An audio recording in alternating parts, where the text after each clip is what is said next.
যারা খাদ্যের সংকট সৃষ্টি করে, যারা এরকম কি বলে, এটাকে কি বলে, স্টক করে, মজুদ করে, ইহতিকার যারা করে, যারা মজুদকরণ করে, ক্রাইসিস সৃষ্টি করে, হাদিস এসেছে তারা জাহান্নামী।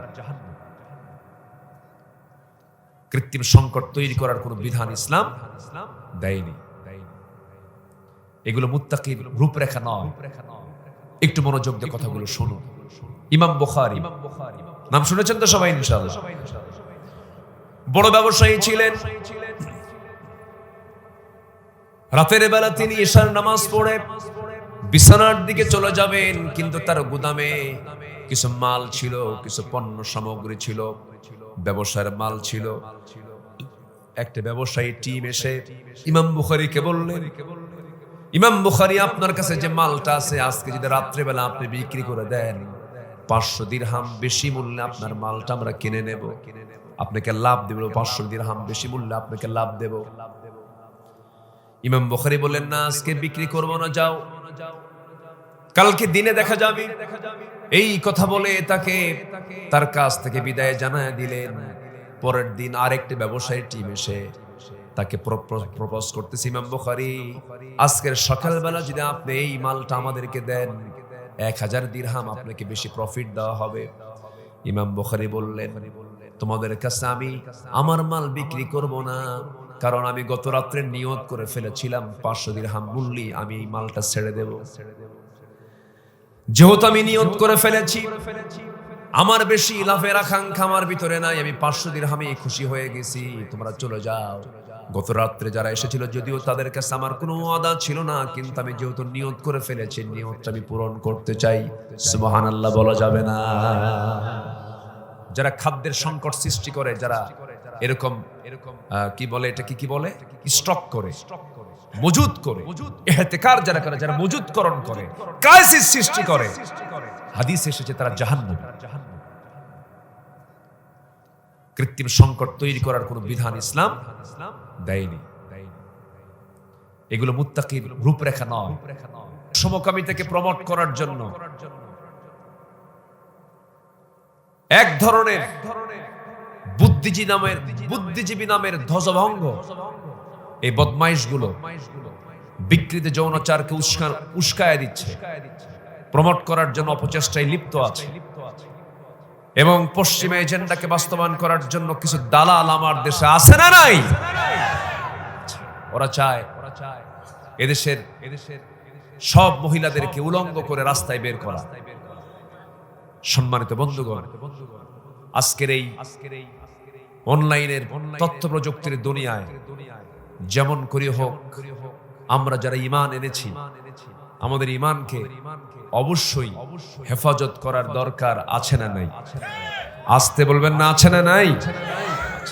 এমন কোন দিন নেই পত্রিকার পাতায়, বিভিন্ন সামাজিক যোগাযোগ মাধ্যমে, বিভিন্ন মিডিয়াতে এমন কোন দিন নেই যেদিন আমাদের কানে আসে না জমক এলাকায় অমক মেয়েকে ধর্ষণ করা হয়েছে। নাউজুবিল্লাহ বলবেন না? এটা কি আমার আপনার জন্য, এই দেশের জন্য কি ইতিবাচক দিক, আশার দিক? যে মেয়েটাকে ধর্ষণ করা হলো, তার মাকে গিয়ে প্রশ্ন করুন, তার বাবার কাছ থেকে কিছু কথা শুনুন। যে মেয়েটাকে ধর্ষণ করা হলো, দলীয় ক্ষমতায়, পলিটিক্যাল পাওয়ারে, অথবা শক্তিমত্তায়, শক্তির প্রদর্শনী করে আপনি একটা নারীর ইজ্জতকে হনন করলেন। কিন্তু আপনি কি জানেন এই অপরাধের শাস্তি হলো আল্লাহর কাছে কত মারাত্মক? এই দুনিয়াতেই ইসলাম তাকে শাস্তি দিচ্ছে, হচ্ছে তাকে দুনিয়া থেকে বিদায় করে দাও, তাকে কতল করো, তাকে হত্যা করো। ওয়ালা তাকরাবুজ জিনা ইন্নাহু কানা ফাহিশাতাও ওয়া সাআ সাবিলা।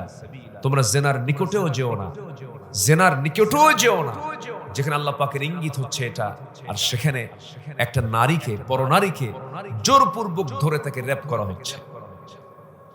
আপনি যাকে র‍্যাপ করলেন, সহযোগিতা করলেন, ওই বাড়ির পার্শ্বে গিয়ে দেওয়াল ঘেঁষে একটু দাঁড়িয়ে থাকুন, সে বাড়ির ওই ধর্ষিতা মেয়েটার আর্তনাদ, তার বাপ মার যে বদদোয়া অবশ্যই গজব আকারে নাজিল হওয়ার সম্ভাবনা আছে না নাই? আমরা 17 বছর অনেক জুলুম, নির্যাতন, নিপীড়ন সহ্য করে নতুন একটি সূর্য আমরা দেখার অপেক্ষায় ছিলাম। আমরা হতাশ নই, আগামীর সূর্য ইসলামের সূর্য আসবে। জোরে বলি ইনশাআল্লাহ, আর জোরে বলি ইনশাআল্লাহ। আমাদের সবচেয়ে বড় টার্গেট হচ্ছে আমরা কার প্রিয় হতে চাই? আসতে বলবেন না, কার প্রিয় হতে চাই? কার হুকুম মেনে? বলেন কার হুকুম মেনে? দুনিয়াতে কাজ হয় দুই প্রকারের, একটা হচ্ছে আল্লাহর কাজ, আরটা হচ্ছে শয়তানের কাজ না অকাজ। শয়তানের কাজ হয়, কর্ম হয় না অপকর্ম হয়? অপকর্ম। দুঃখজনক হলো সত্য, আমার দেশে নেক কাজের পরিমাণটা বেশি না, মন্দ কাজের পরিমাণটা বেশি। মন্দ কাজ, অন্যায় কাজের পরিমাণটা বেশি। অথচ গোটা পৃথিবীর দ্বিতীয় বৃহত্তম মুসলিম জনপদ, পৃথিবীর মানচিত্রে সবুজ একটি ভূখণ্ড 56,000 বর্গ মাইলের সুজলা সুফলা শস্য শ্যামলা এই সোনার বাংলাদেশ, যে দেশে 4.5 লক্ষ মসজিদ,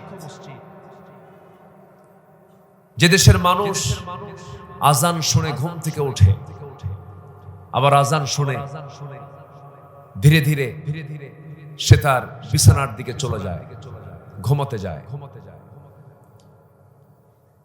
যে দেশের প্রাকৃতিক সম্পদ, খনিজ সম্পদে সমৃদ্ধ, এমন কোন খনি নেই যা এই জমিন আল্লাহ পাক উপস্থিত করেননি।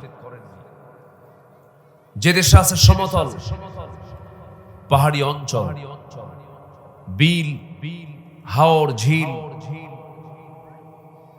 যে দেশে আছে পৃথিবীর সবচাইতে দীর্ঘতম সমুদ্র সৈকত, যে দেশের প্রত্যেকটি নিয়ামত দিয়ে আল্লাহ পাক এই দেশটাকে ভরপুর করে দিয়েছেন, অথচ সেই দেশ আজকে স্বাধীনতার 54 বছর অতিক্রম হওয়ার পরেও আমরা ভালো কিছু আভাস আমরা লক্ষ্য করছি না। এর মূল কারণ হচ্ছে বান্দার মধ্যে সবচাইতে বড় ক্রাইসিস হচ্ছে কার আনুগত্যের। আসতে বলেন কার আনুগত্যের? বলেন আল্লাহর আনুগত্যের ক্ষেত্রে বান্দার চরম ক্রাইসিস আমরা লক্ষ্য করছি। সম্মানিত বন্ধুগণ, সম্মানিত ভাইয়েরা, মানুষ যদি আল্লাহর আনুগত্য করত, মানুষ যদি আল্লাহ তাআলার ইত্তেবা যদি করত, তাহলে আল্লাহ পাক নিজে ওয়াদা করছেন। কি ওয়াদা করছেন? আল্লাহ রাব্বুল আলামিন বলেন, ওয়া'আদাল্লাহু আল্লাযীনা আমানু ওয়া আমিলুস সালিহাত লা ইস্তাখলিফান্নাহুম ফিল আরদ। আল্লাহ তাআলা ওয়াদা করছেন, তোমরা যদি সত্যিকারের যদি ঈমান আনতে পারো, নেক আমল করতে পারো, লা ইস্তাখলিফান্নাহুম ফিল আরদ, এই জমিনের খেলাফতি আমি আল্লাহ নিজে দিয়ে দেব। জোরে বলুন সুবহানাল্লাহ। সম্মানিত ভাইয়েরা, সম্মানিত বন্ধুগণ, আমার দেশে এমন কোন অপকর্ম নেই যা নাই। কওমে লূত শুধু একটা অপরাধ করেছিল, তারা সমকামিতা, হোমোসেক্স। কওমে লূত এই সমকামিতার কারণে আল্লাহ পাক তাদেরকে মাটির সঙ্গে গেড়ে দিয়েছে। এরপর আরেক নবীর কওমরা আল্লাহ নির্দিষ্ট হুকুম উটনিকে জবাই করেছে, আল্লাহ তাআলা তাদেরকে গজব দিয়ে শেষ করেছে। এরপরে বনী ইসরাঈলের বিভিন্ন নবীদের যারা কওম ছিল, নির্দিষ্ট কিছু অপকর্ম করার কারণে আল্লাহর পক্ষ থেকে তাদের উপর আল্লাহ পাক গজব নাজিল করেছে। যত অপরাধ করেছে সকল অপরাধগুলোকে যদি জমা করা হয়, সব অপরাধগুলো আমার দেশে আছে না নাই? আসতে বলবেন না, আছে না নাই? বরঞ্চ সমকামিতাকে প্রমোট করার জন্য এক ধরনের বুদ্ধিজীবী নামের ধ্বজভঙ্গ এই বদমাইশগুলো বিকৃত যৌনাচারকে উস্কায় দিচ্ছে, প্রমোট করার জন্য অপচেষ্টায় লিপ্ত আছে। এবং পশ্চিমা এজেন্ডাকে বাস্তবায়ন করার জন্য কিছু দালাল আমার দেশে আছে না নাই? ওরা চায় এদেশের সব মহিলাদেরকে উলঙ্গ করে রাস্তায় বের করা। সম্মানিত বন্ধুগণ, আজকের এই অনলাইনের তথ্য প্রযুক্তির দুনিয়ায় যেমন করি হোক, আমরা যারা ঈমান এনেছি, আমাদের ঈমানকে অবশ্যই হেফাজত করার দরকার আছে না নাই? আসতে বলবেন না, আছে না নাই? বেশ কিছু কথা আছে, আস্তে আস্তে করে বলবো। আমাকে সময় দিতে পারবেন তো ইনশাআল্লাহ? সম্মানিত বন্ধুগণ, আমরা সেই দেশে বসবাস করছি, আজ পর্যন্ত এগুলোকে বন্ধ করতে পারলাম না। এমন কোন দিন নেই পত্রিকার পাতায়, বিভিন্ন সামাজিক যোগাযোগ মাধ্যমে, বিভিন্ন মিডিয়াতে এমন কোন দিন নাই যেদিন আমাদের কানে আসে না জমক এলাকায় অমক মেয়েকে ধর্ষণ করা হয়েছে। নাউজুবিল্লাহ বলবেন না? এটা কি আমার আপনার জন্য, এই দেশের জন্য কি ইতিবাচক দিক, আশার দিক? যে মেয়েটাকে ধর্ষণ করা হলো, তার মাকে গিয়ে প্রশ্ন করুন, তার বাবার কাছ থেকে কিছু কথা শুনুন। যে মেয়েটাকে ধর্ষণ করা হলো, দলীয় ক্ষমতায়, পলিটিক্যাল পাওয়ারে, অথবা শক্তিমত্তায়, শক্তির প্রদর্শনী করে আপনি একটা নারীর ইজ্জতকে হনন করলেন। কিন্তু আপনি কি জানেন এই অপরাধের শাস্তি হলো আল্লাহর কাছে কত মারাত্মক? এই দুনিয়াতেই ইসলাম তাকে শাস্তি দিচ্ছে, হচ্ছে তাকে দুনিয়া থেকে বিদায় করে দাও, তাকে কতল করো, তাকে হত্যা করো। ওয়ালা তাকরাবুজ জিনা ইন্নাহু কানা ফাহিশাতাও ওয়া সাআ সাবিলা। তোমরা জিনার নিকটেও যেও না, জিনার নিকটেও যেও না, যেখানে আল্লাহ পাকের ইঙ্গিত হচ্ছে এটা, আর সেখানে একটা নারীকে, পরনারীকে জোরপূর্বক ধরে তাকে রেপ করা হচ্ছে। আপনি যাকে রেপ করলেন, সহযোগিতা করলেন, ওই বাড়ির পার্শ্বে গিয়ে দেওয়াল ঘেঁষে একটু দাঁড়িয়ে থাকুন। সে বাড়ির ওই ধর্ষিতা মেয়েটার আর্তনাদ, তার বাপ মার যে বদদোয়া অবশ্যই গজব আকারে নাজিল হওয়ার সম্ভাবনা আছে না নাই? আমরা 17 বছর অনেক জুলুম, নির্যাতন, নিপীড়ন সহ্য করে নতুন একটি সূর্য আমরা দেখার অপেক্ষায় ছিলাম। আমরা হতাশ নই, আগামীর সূর্য, ইসলামের সূর্য আসবে। জোরে বলি ইনশাআল্লাহ, আর জোরে বলি ইনশাআল্লাহ। সম্মানিত ভাইরা, সম্মানিত বন্ধুগণ, জান্নাত যদি মূল লক্ষ্য হয়ে থাকে, সেই বান্দার দ্বারা কখনো বান্দার হক নষ্ট হতে পারে না। আসুন আমি মূল আলোচনার দিকে আস্তে আস্তে চলে যাব। আমাদের মূল লক্ষ্য হচ্ছে কাউকে পাওয়া নয়, আমাদের মূল লক্ষ্য হচ্ছে কাকে পাওয়া। বলেন কাকে পাওয়া? বলেন আল্লাহকে পাইলে আর কিছু লাগে? কাউকে লাগে। আল্লাহকে পাওয়া মানে হচ্ছে আল্লাহকে ভয় করা, আল্লাহকে ভয় করা, আল্লাহর সমস্ত আইন কানুনকে মেনে চলা, আল্লাহর আইন কানুনকে সম্মান করা। জীবন তো একটাই, 60, 70, 80, 90 বছর নয় বাঁচলাম, এরপর আমাকে মরতে হবে। অবশ্যই মুখোমুখি হতে হবে কার আদালতে? আস্তে কার আদালতে? লজ্জা নিয়ে দাঁড়াবো না সম্মান নিয়ে দাঁড়াবো? কি লজ্জা নিয়ে দাঁড়াতে চাই না সম্মান নিয়ে দাঁড়াতে চাই? সম্মান নিয়ে দাঁড়াতে চাই। তাহলে সেদিন আমাকে কোন আমল নামা নিয়ে যেতে হবে? এই বিষয়ে আজকে আমি কিছু কথা বলতে চাচ্ছি। আল্লাহ পাক বলছেন, বান্দা, আমি তোর মধ্যে শুধু একটা গুণ আমি পেতে চাই, আমি তোকে সুন্দর জান্নাত উপহার দিয়ে দেব। জোরে বলি সুবহানাল্লাহ। কয়টা গুণ? একটা গুণ। আল্লাহ রাব্বুল আলামিন বলেন, জান্নাতি আদনিল্লাতী ওয়া'দার রাহমানু ইবাদাহু বিল গায়ব ইন্নাহু কানা ওয়া'দুহু মা'তিয়া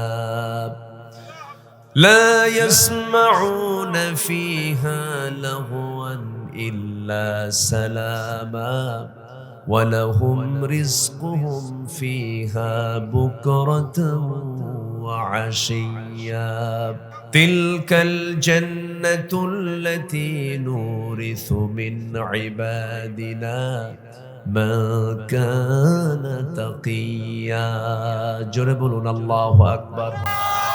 সূরা মারইয়াম 61, 62, 63 নম্বর আয়াত। সূরার নাম কি? মারইয়াম। এখানে তো মারিয়াম কেউ বসে নাই, এখানে সব মুসা, ঈসা, সুলাইমান, ইব্রাহিম বসে আছে, কিন্তু মারিয়ামরা কিন্তু আছে। মারিয়াম, আসিয়া তারা পাশে বসে আছে। আমি সবাইকে সমন্বয় করি কথা বলবো, কারণ কোরআন তো তাদের জন্য নাজিল হয়েছে। তবে শুধু পুরুষরাই জান্নাত পাবে, মেয়েরা জান্নাত পাবে না নাকি? তাহলে তাদের আলোচনা আছে না নাই? তাদের জান্নাত মনে একটু ছোট হবে, হ্যাঁ, তাদেরটা বড় হবে, আমাদেরটা ছোট হবে, হ্যাঁ, সমান সমান পাবে। মিন যাকারি ওয়া উনসা। সম্মানিত ভাইরা, যে ব্যক্তি নেক আমল করবে, এটা পুরুষ হোক আর মহিলা হোক, আল্লাহর কাছে তাদের প্রাপ্তিটা সমান হবে। জান্নাত কোনো ছোট বড় হবে না। তবে হ্যাঁ, জান্নাতের কিছু ক্লাসিফিকেশন থাকবে। জান্নাত, আল্লাহ পাক জান্নাতের দরজা রেখেছেন 8টা। কয়টা বলেন তো? 8টা দরজা। সব দরজায় কি সবাই পাবে? না। কেউ কেউ 1 নম্বরটা পাবে, কেউ কেউ 8 নম্বরটা পাবে। কিন্তু যে 8 নম্বরটা পাবে তার মধ্যে আবার আফসোস থাকবে না। সে যদি বলে যে আমি 8 নম্বরটা পাইলাম, তাহলে এটাও তো তার জন্য আনন্দ হলো না। যে জান্নাতটাই পাবে, এটা নিয়ে তার তৃপ্তি বোধ হবে।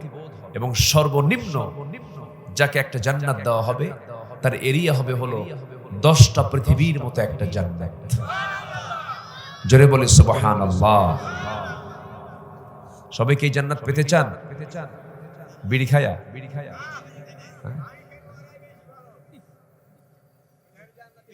হাই রে, বিড়ি খায়।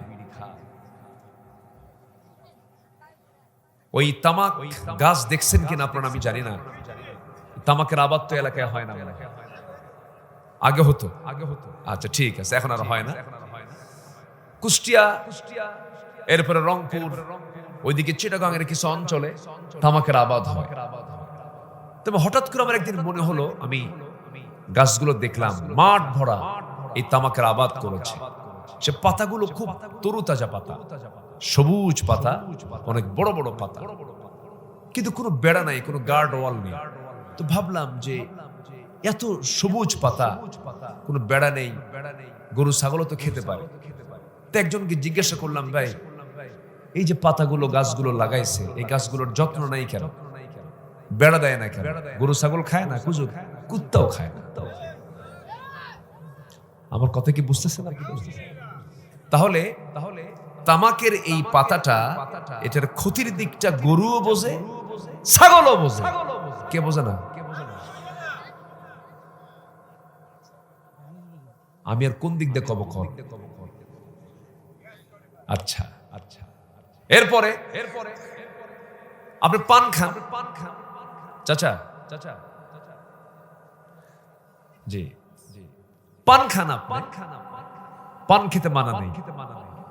পান গাছের রস, বুড়ো হয়ে গেছে, মুখটা একটু মানে কেমন যেন করে, রুচি থাকে না। বুড়া বয়স আমার দাদার মুখ থেকে ওই পান চাবায় চাবায় নিতাম। বুড়া মানুষের ঠোঁটটা লাল হয়। খান, পান খান, 2-3টা খাবার পর আপনি খেতে পারেন, সমস্যা নেই। কিন্তু পানের সাথে আবার হাকিমপুরে রহমতুল্লাহ আলাইহি খান, এটা কেন জোড়া? এগুলো করা যাবে? আল্লাহ পাক জান্নাতের মধ্যে এই সমস্ত আজে বাজে কোনো খাবার রাখবেন না। আল্লাহ তুমি সৃষ্টির সেরা মানুষ আমরা, সেরা জীব হচ্ছে আমরা। আমাদের খাবার, আমাদের কথা, আমাদের চলা, আমাদের আচরণ হবে হচ্ছে শ্রেষ্ঠ, কথা হবে শ্রেষ্ঠ, আচরণ হবে শ্রেষ্ঠ। কিন্তু দুঃখজনক, মানুষের মধ্যে যে বিকৃত চিন্তা আজকে আমরা লক্ষ্য করছি, একটা কুকুর শুকুরের মধ্যে সেই চিন্তাটা নাই। আজকে পুরুষ পুরুষকে বিয়ে করে, নারী নারীতে আসক্ত হয়ে পড়ছে। পশ্চিমার বহু দেশে সমকামিতার আইনকে তারা পার্লামেন্টে পাশ করতেছে। পৃথিবী কেন ধ্বংসের দিকে যাবে না? সম্মানিত ভাইয়েরা, আল্লাহ বলছেন না, বান্দা এই সমস্ত অপকর্মের দিকে যেও না। একটা গুণ তুমি অর্জন করো, আমি তোমাকে সুন্দর জান্নাত উপহার দেব। যেরকম সুবহানাল্লাহ। সেই গুণটা কি? আমি তোমাকে সেই জান্নাত দেব যে জান্নাতের মধ্যে তুমি যা চাবে তাই পাবে। ওয়ালাকুম ফিহা মা তাশতাহি আনফুসুকুম, এবং সকাল বিকাল রিজিক দেওয়া হবে। এবং তোমার ওই জান্নাতের মধ্যে তুমি অর্থহীন, লা ইয়াসমাউনা ফিহা লাগওয়ান ইল্লা সালামা, আজে বাজে কোনো কথা তোমার কানে আসবে না, একমাত্র শান্তির কথা ছাড়া, শান্তির কোনো আওয়াজ ছাড়া কোনো আওয়াজ তোমার কানে আসবে না। আমার বন্ধুগণ, ওই জান্নাতের নূরিসু তিলকাল জান্নাতুল্লাতী নূরিসু মিন ইবাদিনা মান কানা তাকিয়া, ওই সমস্ত বান্দার জন্য আমি আল্লাহ রাব্বুল আলামিন জান্নাত রেখে দিয়েছি, এবং ওই জান্নাতের নূরিসু ওয়ারিস বানায় দেব ওই সমস্ত বান্দাকে যারা নাকি আমি আল্লাহ আমাকে বেশি ভয় করে। যেরকম সুবহানাল্লাহ। আল্লাহকে যারা ভয় করে, অর্থাৎ আল্লাহর আইন কানুনকে যারা মেনে চলে, হারাম থেকে যারা বেঁচে থাকে, হারাম থেকে যারা নিজেকে বিরত রাখে, ওই সমস্ত বান্দার জন্য আমি আল্লাহ এমন জান্নাত রেখে দিয়েছি। অর্থাৎ আল্লাহ তাআলা চান বান্দা মুত্তাকি হোক, বান্দা এই পরহেজগারিতা তার জীবনে বাস্তবায়ন করুক। তো এই মুত্তাকি বাস্তব রূপটা কেমন হবে? একজন মুত্তাকির বাস্তব রূপটা কেমন হবে? অর্থাৎ আমরা যখন ভোরের সূর্য যখন দেখি, তখন কি বিকাল মনে হয় না সকালে মনে হয়? সকাল মনে হয়। আবার যখন দুপুরের দিকে সূর্য দেখে, তখন কি মনে হয়? দুপুর মনে হয়। আবার গোধূলি বেলা, বিকেল বেলা সূর্য যখন দেখি, তখন কি মনে হয়? বিকাল মনে হয়। যখন আমরা কোন গরুর ঘরে ঢুকে দেখি, এখানে গোবর পড়ে আছে, তখন এটা কিসের ঘর মনে করি বলেন তো? গোয়াল ঘরই মনে করি। তো মুত্তাকি যে মুত্তাকিকে চেনার জন্য আল্লাহ পাক তার কিছু রূপ তুলে ধরেছেন কোরআনে কারীমের বিভিন্ন জায়গায়। এই রূপগুলো কি কি হওয়া দরকার আমাদের, এই রূপ আমাদের মধ্যে উপস্থিত করার জন্য পয়েন্ট আকারে আমি সেই রূপগত দিকটা আমি তুলে ধরার আমি আজকে আলোচনার মধ্যে চেষ্টা করছি।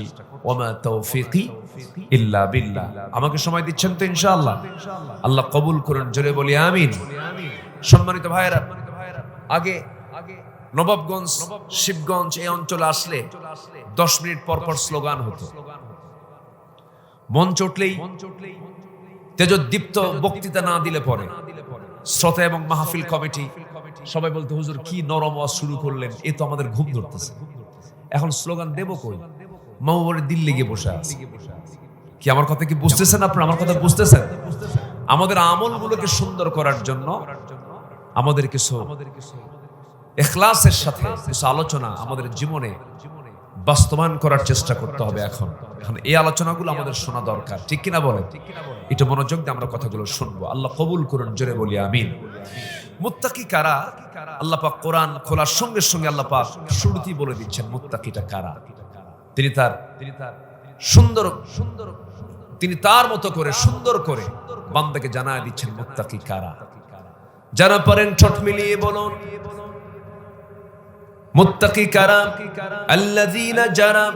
আল্লাযীনা ইউমিনুনা বিল গায়বি ওয়া ইউকিমুনাস সালাতা ওয়া মিম্মা রাযাকনাহুম ইউনফিকুন ওয়াল্লাযীনা يؤمنون بما أنزل إليك وما أنزل من قبلك وبالآخرة هم يوقنون أولئك على هدى من ربهم وأولئك هم المفلحون জোরে বলুন আল্লাহু আকবার। মুত্তাকি কারা? যাদের মধ্যে এই পাঁচটা গুণ পাওয়া যাবে তারা হলো মুত্তাকি। নাম্বার 1 হলো যারা অদৃশ্যের প্রতি যারা বিশ্বাস আনবে, আল্লাহকে না দেখে যারা বিশ্বাস করবে, অদৃশ্য আল্লাহকে ভয় করবে যারা। আমরা এই পৃথিবীতে সবকিছু দেখতে পেলেও আমাদের সবচেয়ে প্রিয়জন আমরা আল্লাহকে দেখতে পাই। আস্তে করে দেখতে পাই, দেখতে পাই। আল্লাহকে না দেখি ভয় করি। আমরা আল্লাহকে দেখতে পাই? এই দুনিয়াতে কেউ দেখতে পাবো আমরা? একজন দেখতে চেয়েছিলেন, একজন নবী দেখতে চেয়েছিলেন, বলেন দেখতে পেয়েছেন? তিনি চেষ্টা করেছিলেন, চেষ্টা করেও কি পারছেন? পারেন না। কে? মুসা আলাইহিস সালাম। তিনি সারা জীবন অডিও কল করেছেন, অডিও কল, ভিডিও কল হয়নি। সারা জীবন অডিও কল। ওয়াকাল্লামাল্লাহু মুসা তাকলিমা। হঠাৎ করে একদিন বলে ফেলেন, আল্লাহ সারা জীবন অডিও কল দিলাম, আজকে আমি একটু ভিডিও কল দেব। আল্লাহ বলছেন লান তারানি, ভিডিও কলের তো অপশনই নাই, দেখতেই পাবা না তুমি। আল্লাহ বলছেন আমাকে দেখতে পাবা না কখনো। এবার মুসা বলছেন আল্লাহ চেষ্টা করি। আল্লাহ বলছেন তুর পাহাড়ে আসো। 800 মাইল দূরের পাহাড়ের নাম শুনে মুসা আলাইহিস সালাম মুস্কি মুস্কি হাসি মারেন।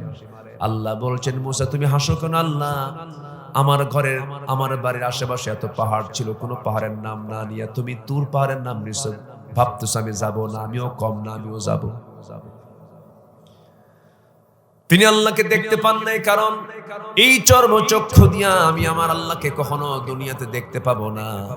তবে প্রত্যেক জান্নাতি বান্দা, জান্নাতের মধ্যে আল্লাহর পক্ষ থেকে বান্দার জন্য সবচেয়ে বড় উপহার হবে হলো প্রত্যেক জান্নাতি জান্নাতের মধ্যে আল্লাহ তাআলাকে পূর্ণিমা রাতের চাঁদের চেয়ে উজ্জ্বল স্পষ্ট জান্নাতে দেখতে পাবে। যেরকম সুবহানাল্লাহ। আমরা দেখবো না ইনশাআল্লাহ? সবাই দেখব। আল্লাহ কবুল করুন, আল্লাহ কবুল করুন। সম্মানিত ভাই, আল্লাহকে না দেখে ভয় করতে হবে। ইমাম শাফি রাহিমাহুল্লাহর নাম সবাই শুনেছেন। 4 জন ইমাম হচ্ছেন বড় ইমাম, ফেমাস গোটা পৃথিবীতে। 4 জন ইমাম, এর মধ্যে একজন হচ্ছেন ইমাম শাফি রাহিমাহুল্লাহ রাহমাতুল্লাহ আলাইহি। ছোট্ট বাচ্চা, ছোট্ট মানুষ, 7 বছর বয়স। উনি ক্লাসে বসা, ওস্তাদ কিছু খোরমা নিয়ে ক্লাসে ঢুকেছে। ক্লাসে ঢুকি ওস্তাদ সকল ছাত্রদেরকে লক্ষ্য করে পরীক্ষা করার জন্য করলেন কি একটা করে খোরমা সবার হাতে হাতে দিয়ে গেলেন। দেওয়ার পরে বলছেন শোনো, এই খোরমা তোমাদের হাতে দিলাম, আগামীকাল আবার ক্লাসে আসবো, তোমাদেরকে দায়িত্ব দিলাম এই খোরমাটা এমন জায়গায় রাখবা যেই জায়গায় কেউ খুঁজে পাবে না, এই খোরমা কেউ সন্ধান পাবে না, এমন লুকায় লুকায় তোমরা এই খোরমাটা রেখে দিবা। পরীক্ষা করার জন্য, ছাত্রদের মেধা যাচাই করার জন্য তাদেরকে এই দায়িত্ব দিয়ে তিনি ক্লাস থেকে চলে আসলেন। পরের দিন আবার সেম টাইমে গিয়ে এই প্রশ্ন করেছেন, তোমরা কে কে খোরমাটা লুকায় রেখেছো? সবাই হাত তোলে, কিন্তু একজন ছাত্র হাত তোলে না, তিনি হচ্ছেন ইমাম শাফি রাহিমাহুল্লাহ।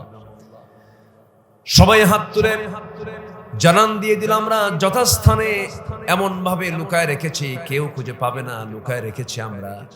এবার শাফিকে বলা হলো, তুমি কেন লুকাও নাই, তুমি কেন হাত তুললা না? তিনি বলছেন, ওস্তাদজি আপনি আমাকে গতকালকে যে সময় দায়িত্ব দিয়েছেন সেই সময় থেকে নিয়ে বারবার আমি আমাকে একটা বারবার প্রশ্ন করছি, শাফি তুই এই খোরমা কোথায় লুকায় রাখবি, কোন জায়গায় তুই গোপন করবি? কারণ আমার আল্লাহর নজর এমন সূক্ষ্ম নজর, পৃথিবীর কোথাও আড়াল করার কোনো সুযোগ নাই। আল্লাহু আকবার বলেন।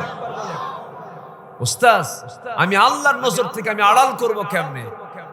এই জায়গা আমি খুঁজে পাই নাই বলে আমি কোথাও আড়াল করতে পারি না। ওস্তাদ বলছেন, আমার এই ছাত্রদের মধ্যে আমি যাচাই করি, তার চোখ থেকে অঝরে ঝরায় পড়তেছে এর মূল কারণ হলো তার দিলের মধ্যে সবচেয়ে ভয় জাগ্রত হয়েছে একমাত্র কেবলমাত্র কার ভয়? আল্লাহর ভয়। ইন্না আযাবা রাব্বিকা লাওয়াকি'। এই আয়াতটা পড়ে আর তিনি আগাতে পারছেন না, দেখেই কিন্তু তারা কেঁদেছে। সম্মানিত ভাই, আমরা আল্লাহকে ভয় করব, আল্লাহর রহমতের প্রত্যাশা করব, আল্লাহকে ভালোবাসবো জীবনের চাইতে কম না বেশি। ওয়াল্লাযীনা আমানু আশাদ্দু হুব্বান লিল্লাহ। ঈমানদার যারা, তারা আল্লাহকে সবচাইতে বেশি মহব্বত। সম্মানিত ভাইয়েরা, নাম্বার 2, মুত্তাকির বাস্তব রূপরেখা কেমন হওয়া উচিত? একজন মুত্তাকি কেমন হবে? হালাল হারামের সূক্ষ্ম সীমারেখা সে রক্ষা করবে, হালালকে হালাল জেনে হালালকে গ্রহণ করবে, হারামকে সুস্পষ্ট জেনে হারামকে মাইনাস করবে, নিজের জীবন থেকে সে মাইনাস করে ফেলবে, হারামকে সে হারামের ছোঁয়া সে গ্রহণ করবে। এটা হচ্ছে মুত্তাকির জীবনের গুরুত্বপূর্ণ একটা রূপ। কারণ আল্লাহ রাব্বুল আলামিন বলেছেন, তিলকা হুদুদুল্লাহি ফালা তাকরাবুহা কাযালিকা ইউবাইয়িনুল্লাহু আয়াতিহি লিন-নাসি লাআল্লাহুম ইয়াত্তাকুন। জোরে বলুন আল্লাহু আকবার। সূরাতুল বাকারা আয়াত নম্বর 187 আল্লাহ রাব্বুল আলামিন এটাকে সীমা রেখার কথা বলেছেন। হালাল এবং হারাম হচ্ছে সীমা, সীমাকে কখনো অতিক্রম করা যাবে না। আমার বন্ধুগণ, জান্নাত পর সূত্র বেশি লম্বা নয়, জান্নাত পর সূত্র খুবই সহজ। কোন বান্দা যদি ওয়াহালালতুল হালাল ওয়া হারামতুল হারাম ওয়া লাম আযিদ আলা যালিকা শাইআন, এক সাহাবী বলছেন, হুজুর আমি যদি হালালকে হালাল জেনে হালাল জীবন গ্রহণ করি, হারামকে হারাম জেনে হারাম জীবনকে যদি বর্জন করি, আদখুলুল জান্নাতা ইয়া রাসূলুল্লাহ ওয়া লাম আযিদ আলা যালিকা শাইআন, এর চাইতে আমি বেশি কিছু করতে রাজি না, আমি কি জান্নাত পাবো না? কি রাসূল বললেন, তুমি জান্নাত পেয়ে যাবে। জোরে বলুন সুবহানাল্লাহ। হজ করতে করতে হজের বয়স হয়ে গেছে 37 বছর, অর্থাৎ 37 বার হজ করছে, 5 ওয়াক্ত নামাজও পড়ে, কপালটা একদম কালো কুসকুসা হাজার আসওয়াদের মতো, কিন্তু সুদ খায়। কি খায়? এরকম সুদখোর নামাজে আছে না নাই? আসতে বলবেন না, আছে না নাই? এই সময় কি উঠবেন না, উঠলেই কিন্তু ভাববো ওটা সোজা সুদ খায়। বসেন, কথা আমরা ক্লিয়ার করে বলবো, কারণ জান্নাত পেতে হলে ভেজালি করে জান্নাত পাওয়া যাবে না। যার ওজন ঠিক নাই তার কিচ্ছু ঠিক নাই। আল্লাহ তাআলা ওজনের নামে একটা সূরা নাযিল করেছেন, সূরাতুল মুতাফফিফিন। ওয়াইলুল লিল মুতাফফিফিন, ওই সমস্ত ব্যক্তির ধ্বংস হয়ে যাক যারা নেওয়ার সময় বেশি নেয়, দেওয়ার সময় কি কম দেয়। এরকম পাবলিক তো বাংলাদেশে নাই। আসতে বলবেন না, আছে না নাই? আমার ওয়াজে কিন্তু খুব একটা মজা পাবেন না। এগুলো সুদের বিরুদ্ধে কথা কইলে আর ওজন কম বেশি এগুলোর ব্যাপারে ওয়াজ করলে কি আর ভালো লাগে? হুজুর আপনি এমন কান্নাকাটি করবেন যেন এক কান্নায় যেন জান্নাত পেয়ে যায়। এরকম পাবলিক কিছু আছে না নাই বলেন তো? আকাম কুকামা করবে, আবার ওয়াজ মাহফিলে এসে চোখের পানি ফেলো কাঁদবে। আল্লাহ খুশি থাক, শয়তানও বেজার না হয়। এগুলো বদমাইশ, এগুলো হারামকে আমরা বর্জন করব। জোরে বলি ইনশাআল্লাহ। ফামান ইয়াকফুর বিত-তাগুত ওয়া ইউমিন বিল্লাহ ফাকাদ ইসতামসাকা বিল উরওয়াতিল ওয়াসকা লা ইনফিসামা লাহা। আল্লাহু আকবার। আমার বন্ধুগণ, হারামকে বর্জন করতে হবে, হালালকে ধরতে হবে। হারামকে যদি বর্জন না করতে পারি বড় বেকায়দা হয়ে যাবে। আমার বন্ধুগণ, একটু মনোযোগ দিয়ে কথাগুলো শুনবেন।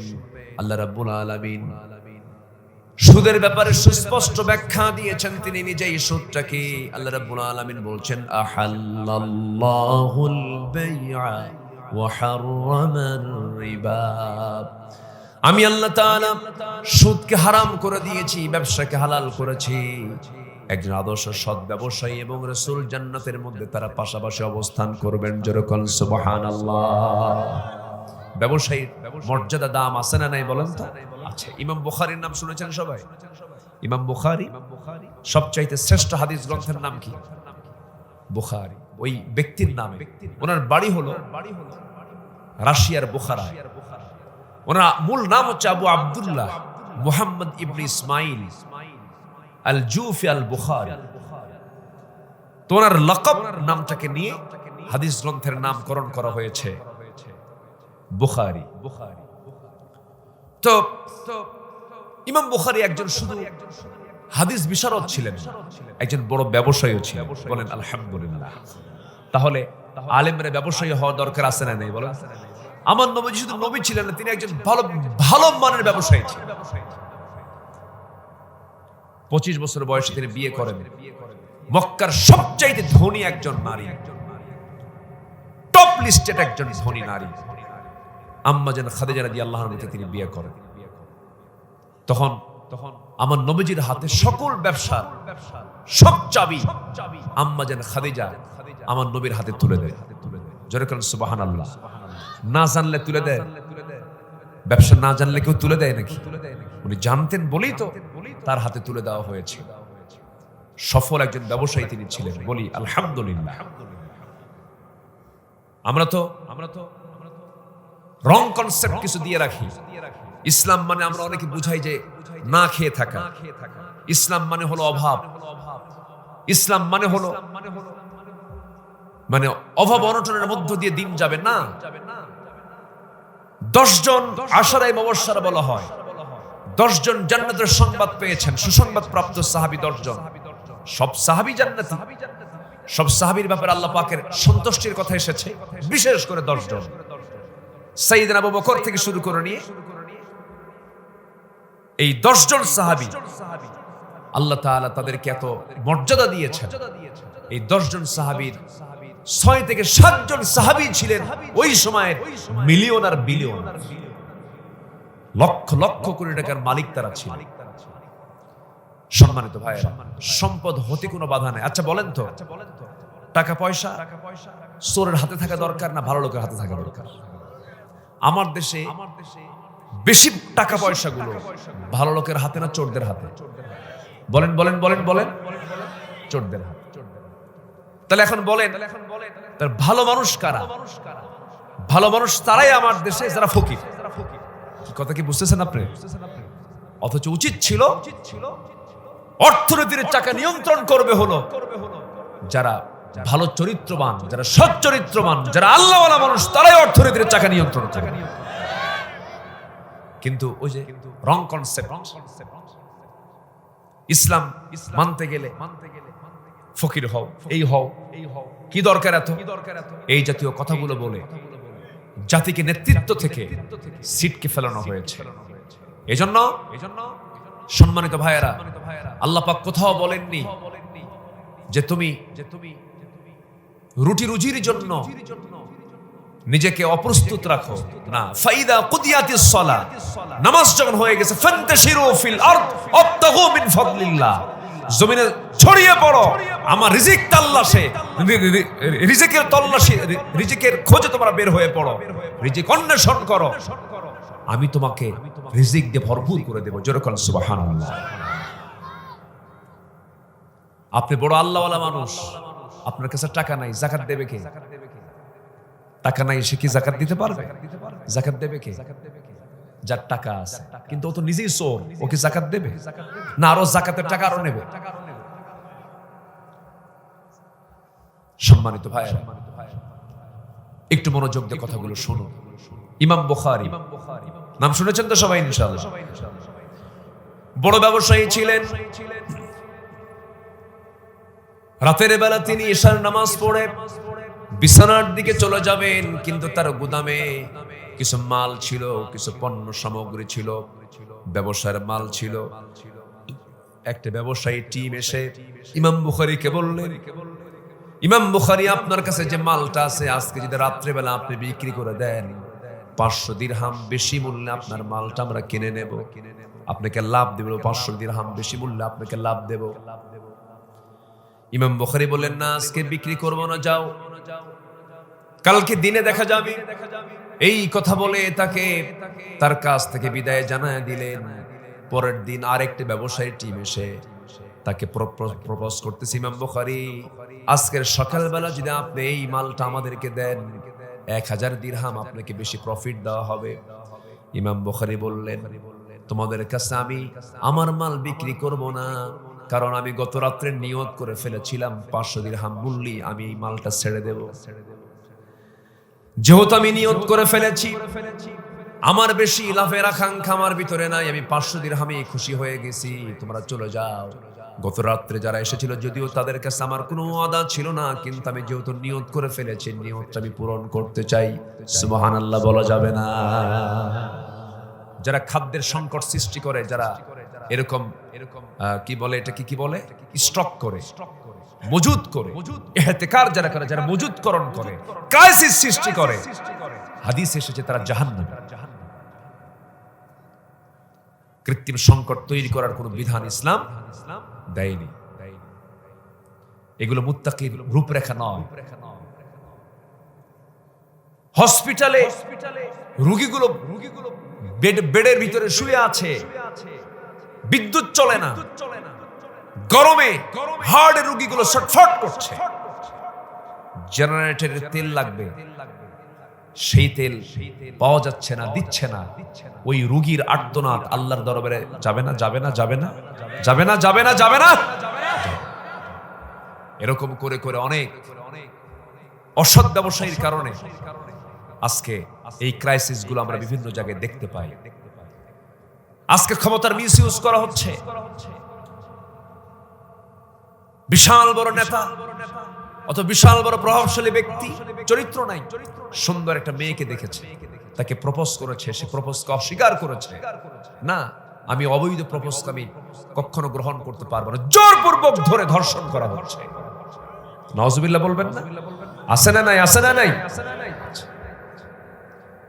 এই উপমহাদেশের একটা কথা বলি, এই উপমহাদেশের এক সময় শাসন করত এই পুরো সাবকন্টিনেন্ট, পাক ভারত উপমহাদেশ টোটাল শাসন করেছে একটা বংশ, মোগল বংশ। জহিরুদ্দিন মুহাম্মদ বাবর, তার ছেলে আকবর, হুমায়ুন, শাহজাহান, নাম শুনেন না আপনারা? বাদশাহ জাহাঙ্গীর, আওরঙ্গজেব, এরা শাসন করেছে।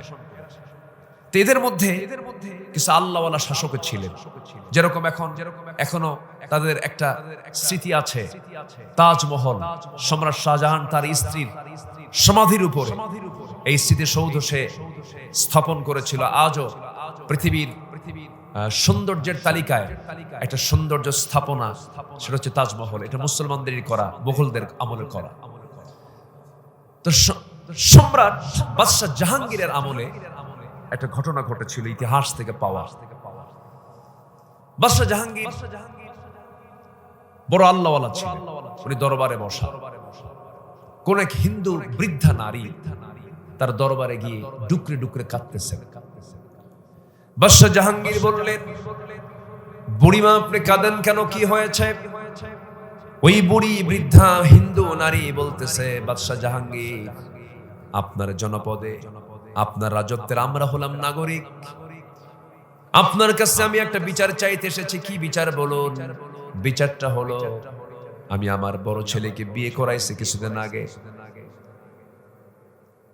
বৌমা আমার ঘরে এসেছে, আমি তাকে মেহমান করে এনেছি। বৌমার চেহারাটা সুন্দর, আমার সুন্দরী বৌমার সুন্দর চেহারার দিকে লোলুপ দৃষ্টি পড়েছে একজন যুবকের। সেই যুবকটা করে কি, প্রায় প্রায় সন্ধ্যা হলে পরেই জোরপূর্বক আমাদের বাড়িতে আসে, আমার বৌমার ঘরে ঢুকে জোরপূর্বক তাকে ধর্ষণ করে চলে যায়।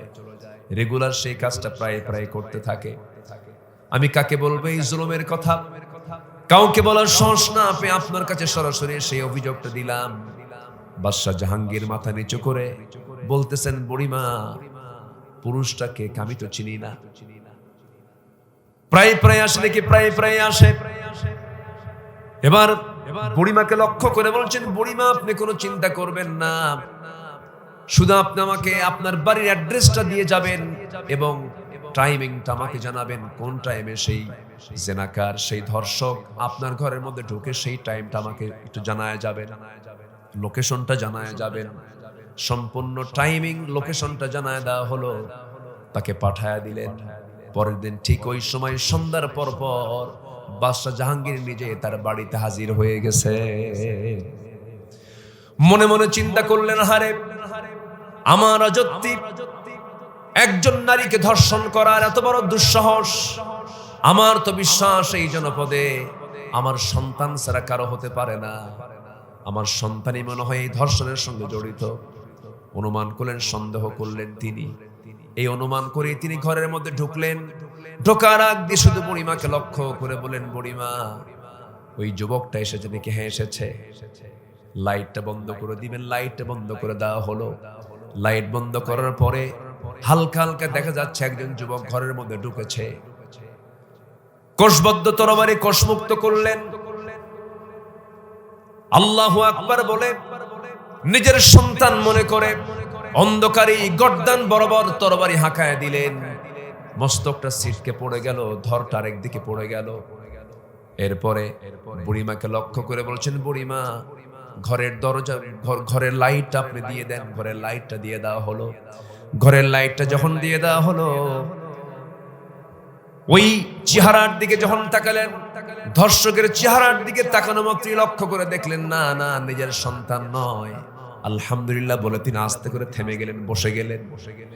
এরপরে তিনি বললেন, ও বুড়িমা আমি আলহামদুলিল্লাহ বলার কারণ হলো, আমি যখন আঘাত করেছি অন্ধকারে, ওই গর্দান বরাবর যখন আঘাত করেছি নিজের সন্তান মনে করে আঘাত করেছিলাম। কারণ অন্ধকারে যদি আমি আঘাত না করে যদি আলোতে আঘাত করতে যেতাম, আমার নিজের সন্তান মনে করে আমার ভিতরে দয়া মায়া কাজ করত, আঘাত নাও হতে পারতো। এই জন্য অন্ধকারে মেরেছি যেন আমার কোন প্রকার দয়া মায়া কাজ না করে। কিন্তু যখন আলো দেখে দেখতে পেলাম নিজের সন্তান নয়, তখন আমি আল্লাহর শুকরিয়া আদায় করেছি, বলেছি আলহামদুলিল্লাহ। জোরে বলি আল্লাহু আকবার। এরপরে বললেন, বুড়িমা আমাকে এক গ্লাস পানি দেন। এক গ্লাস পানি চেয়ে নিলেন। এক গ্লাস পানি তিনি এক ঢোকে খেয়ে ফেললেন। এবার বলছেন, বুড়িমা এই যে আমি পানি পান করলাম, গতকালকে আপনি আমার আদালতে গিয়ে আমার দরবারে গিয়ে যখন অভিযোগটা দিয়ে আসছেন, সেই সময় থেকে না আজ পর্যন্ত এই সময় পর্যন্ত একটা দানা আমার পেটে যায় নাই, এক ফোঁটা পানি আমি পান করতে পারি নাই। খুব টেনশন হয়েছে আমার।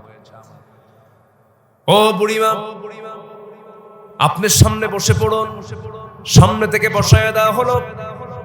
মাথার রাজমুকুট করলেন কি ওই বৃদ্ধা নারীর পায়ের নিচে রেখে দিয়া, পায়ের কাছে রেখে দিয়ে বলছেন, বুড়িমা শোনেন, এই যে আমার রাজমুকুটটা আপনার পায়ের কাছে রাখলাম, আল্লাহর কসম করে বলি আমার যে রাজমুকুটের যে মূল্য, একটা নারীর ইজ্জতের যে দাম, আমার এই রাজমুকুটের চাইতে হাজার হাজার গুণে বেশি আমার এই রাজত্বে। যেরকম সুবহানাল্লাহ। শিক্ষা নাও। রাজত্ব যারা চালাচ্ছেন, ক্ষমতার মসনদে যারা বসেছেন, সময়ের পরিক্রমায় এই বাদশা জাহাঙ্গীররা এই জনপদ শাসন করেছেন, এই শাসনও চলেছে। ধর্ষণের একটা মোহরা চলছে। আমি কি ভুল বলতেছি? আমি কি ভুল বলতেছি? আল্লাহ তুমি এই সমস্ত অপকর্ম থেকে জাতিকে হেফাজত করো। জোরে বলি আল্লাহুম্মা আমিন। আরো জোরে আল্লাহুম্মা আমিন। সম্মানিত ভাইয়েরা, শাসক কেমন হতে হবে? সিরিয়ার একটা শহরের নাম হচ্ছে রাকা।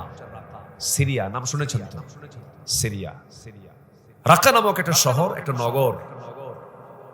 সেই সিরিয়ার একজন সেই সময়ের বাদশা ছিলেন, সেই জনপদের বাদশা ছিলেন হলো বাদশা হারুনুর রশিদ। তার আমলে ওই শহরে একজন বিচারক তিনি পাঠায় দিলেন। বিচারক নাই, নতুন একজন বিচারক পাঠায় দিলেন। বাদশা হারুনুর রশিদ একজন বিচারপতিকে পাঠায় দিলেন। বিচারপতি নাই, 1 মাসের জন্য পাঠায় দিয়েছে। হঠাৎ করে আদালতে একটা মামলা চলে আসলো। একটা বৃদ্ধা নারী চুরি করেছেন। বৃদ্ধা নারী কি করেছেন? চুরি করেছেন খাদ্য, কিছু রুটি উনি চুরি করেছেন। এই চুরির অপরাধে তার বিরুদ্ধে মামলা দিয়ে তাকে কোর্ট পর্যন্ত হাজির করা হলো। বৃদ্ধা নারীকে ধরে আনছে। ধরে আনার পরে ওই বিচারকের চেয়ারে বসা। ওই আদালতে বিচারক ওই মহিলাকে, বৃদ্ধ নারীকে প্রশ্ন করছেন, আপনি চুরি করেছেন নাকি? হ্যাঁ, চুরি করেছি। কেন চুরি করেছেন? প্রচন্ড অভাব, ক্ষুধার যন্ত্রণা সহ্য করতে পারে না, এই জন্য চুরি করেছি। এই কথা শোনার সঙ্গে সঙ্গেই ওই বিচারক করলেন কি, বিচারের রায় তো দিতেই হবে, কারণ আদালতে কোনো বিচার কার্য যখন শুরু হয়ে যায় রায় তো দিতেই হবে। চুরির জন্য তো অবশ্যই একটা শাস্তি আছে না নাই বলেন? আছে। সে আদালতের রায় হলো, যেহেতু তিনি অবলীলায় চুরি করেছেন, তিনি নিজে এটা সম্মতি প্রকাশ করেছেন, স্বীকারোক্তি দিয়েছেন, জবানবন্দি দিয়েছেন, তার হাত কাটা হবে না। কিন্তু তিনি যে চুরি করেছেন তার জন্য 50টা চাবুক এবং 500 দিনার রৌপ্য তার বিরুদ্ধে জরিমানা হয়ে গেল। এই জরিমানা করার পর এই রায়টা দেওয়ার পর তিনি চেয়ার থেকে আস্তে করে নামায়া পড়লেন, নিজে নেমে আসলেন। নেমে আসার পরে বলছেন, 50টা চাবুক যে তার বেত্রাঘাত স্বরূপ তার গায়ে যে মারতে হবে, তার হাতে যে মারতে হবে, এই মারার জন্য আমি আদালতে আমি রায়টা দিয়েছি, এটা ঠিকই মারতে হবে। কিন্তু আমি তোমাদেরকে বলতে চাই, এই মহিলা তো স্বভাবে চুরি করে নাই, স্বভাবে চুরি করেছে। ক্ষুধার যন্ত্রণা সহ্য করতে না পেরে চুরি করেছে। এই জন্য ওই মহিলাকে চাবুক মারা যাবে না। ওই মহিলার যে শাস্তি স্বরূপ সেই চাবুকটা মারার জন্য আমি প্রথম বিচারক, আমি 1 নম্বর আসামি। আমাকে তোমরা প্রথমে 20টা চাবুক মেরে ফেলো, আমার 2 হাত আমি আগায় দিচ্ছি, আমাকে 20টা চাবুক মারো। 20টা চাবুক যে মারতে আসলো তাকে বলা হলো, তুমি জামার হাতে 20টা চাবুক মারবে, বেত্রাঘাত করবে। আল্লাহর কসম করে বলি, কখনো আমাকে বিচারক মনে করে মারবে না, আমাকে আসামি মনে করে মারবে। যখন মারা হলো, ইতিহাস বলতেছে, ইতিহাস সাক্ষ্য দিচ্ছে, যখন তার হাতে যখন বেত্রাঘাত করা হচ্ছিল, ফিঙ্কিদের রক্তগুলো গড়ে গড়ে পড়ছিল। 20টা আঘাত যখন তার হাতে নেওয়া হলো, থাকলো আরো 30টা। এবার বিচারক নিজে অর্ডার দিলেন, এই রাকা নগরীর নগর প্রধানকে, মেয়রকে তাকে ডাকো, প্রশাসককে তাকে ডাকো, বিচারক আরো যারা আছে তাদেরকে ডাকো, সবাইকে পাই করে ধরে 30টা মিল করে দাও, সবাইকে পিটাও। কি কথা কি বুঝতেছেন না? সবগুলোকে পিটা, আমিও পিটন খাইলাম, সবগুলোকে পিটান খাওয়া। পিটানো হল। আর 500 দিরহাম, 500 দিনারের 100 দিনার আমি বিচারপতি, আমি নিজেটা আদায় করি, আমি কোর্টে জমা দেব, আদালতে এটা জমা দেব। আর বাকি 400 দিনার এই যে পৌর প্রধান যারা আছে, নগর প্রধান যারা আছে, এই যে বড় বড় কর্মকর্তা যারা আছে, এরা সব এটা পূরণ করবে। আল্লাহু আকবার।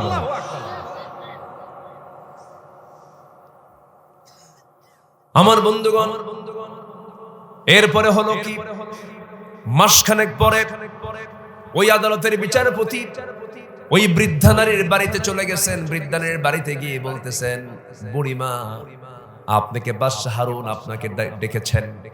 থরথর করে কাঁপতে কাঁপতে বলছেন, ও বিচারক, বাদশাহ আবার ডাকলেন কেন? আবার কোনো দোষ হয়ে গেল নাকি? আপনাকে ডেকেছেন, আপনাকে যেতে হবে। ভয়ে থরথর করে কাঁপতে কাঁপতে তিনি বাদশাহ হারুনের দরবারে চলে গেলেন। যাওয়ার পরে সামনে বসলেন। বাদশাহ হারুন এবার বলছেন, বুড়িমা, আমার উচিত ছিল আমার রাষ্ট্রের বাইতুল মাল থেকে আপনার সার্বিক ব্যবস্থাপনার সমস্ত কিছু 16 আনা পালন করা, তা পালন করতে পারি নাই। আপনার অভাবের কারণে আপনি চুরি করতে বাধ্য হয়েছেন। এই দোষ তো আপনার নাই, দোষ তো আমি বাদশাহ হারুন, আমার নিজের দোষ।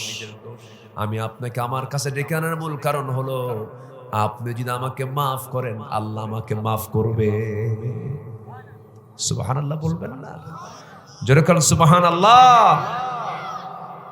আল্লাহ, তুমি এমন একটা শাসক আমার দেশে দিয়ে দাও।